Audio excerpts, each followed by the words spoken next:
everybody. Excuse me, got a scratch in my throat. Wanted to fill you in a little bit on what are some of the things we're doing here at the warehouse and some of the projects we've been doing. Selena joins me and explains some of it. It's also a little bit of a preview into what sometimes we do here throughout the summer when we call and invite you to come in. And we do these roundtable discussions where it's pretty informal and we just discuss what we're doing. And so this is just a little sneak peek into what you might see at a meeting or hear of these projects. This is in no ways very in-depth, but just wanted to do a brief preview of some of this and send it out to you. So take a look.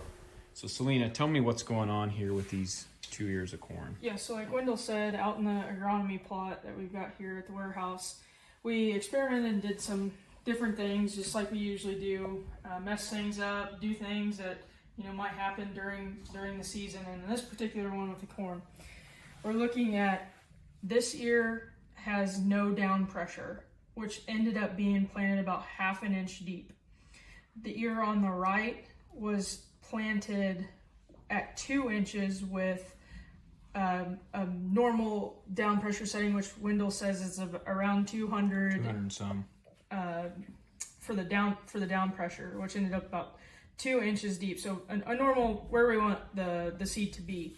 And the difference here is we can see it a lot in the ear, but not only can we see it a lot in the ear, we can see it a lot in the stalk integrity, the root system of the plant, just all around a much better root system to help that plant, and as a result, a much more successful ear.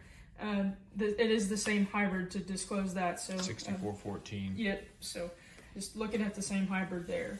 And just also, we'll throw up a picture here of our observations last April, May-ish time frame when the corn was about V4, and you can see here in the picture how in the middle it's 2 inches deep. That was the 2-inch one, and the root structure compared to on the far left. We actually showed it in one of our previous podcasts at one point we did on frost. Yes. But yeah, we can definitely pull that picture back up and show that. Yeah, you can see then on the left, it would have been in the same area of where our short ear is, and then on the right, or in the middle, is the 2-inch one. The far right is a 3-inch one, and it didn't fare as well as our 2-inch. Right. Another thing to take note is the depth of the plants. Where we lay it on this whiteboard, and then we have our inches deep, you notice the seed, it's now at 1 inch deep that was once planted at 2 inches, the seed itself. And you also notice a little bit of that. So it's interesting to note, sometimes if you're planting at 1.5 inches or an inch, you're actually ended up with shallower plant structure in the end. Move on to weed control. Selena, tell us a little bit about what's going on here with these two plants. So this is actually not something that we, intended on doing. Right. This is just what we're seeing out in the plot, but nonetheless had a really good sized water hemp just kind of escape a spray application. And what we're looking at is this soybean plant on the left did not have weed competition next to it. The soybean plant on the right was actually competing directly with that water hemp plant, and you can really see just the amount of growth, vegetative structure, and then also the nodes that this plant is putting on in relation to this plant on the right. So kind of just goes to the story of the easiest weed to kill, or the best weed to kill, is the one that hasn't emerged yet, where we get the absolute most control, because that plant itself is actually regrowing from points that were not killed by the herbicide. Yep. And you can see, we'll pop that picture up here, and you can see how that weed was scarred and blowing down with Liberty, and then it come and regrew because not all the points were affected, not all of them were killed with the herbicide. And this plant right here on the right, it was right next to it. And so not only was it competing for water, nutrients, everything else, but there's also stress in the plant. You can see this plant is very stressed just by the presence of that weed next to it. Yep. Jump over here into our population. Selena, tell us a little bit about what's happening here. Yeah, so this is just a really good visual of our population difference, the study that we did.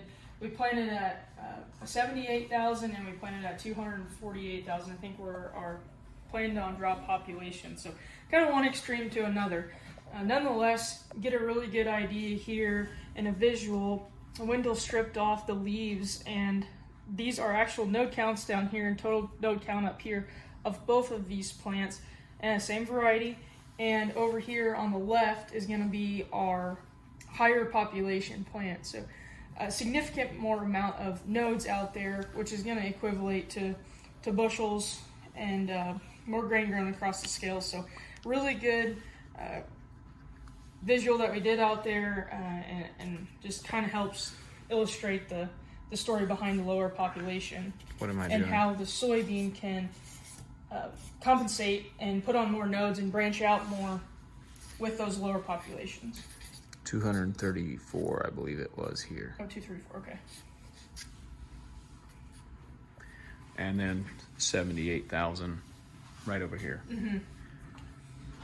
And we're looking at, if we do a calculation of, same, there was almost around 3 times, right? So a calculated would be somewhere around 72 nodes in the same foot of row. Yeah.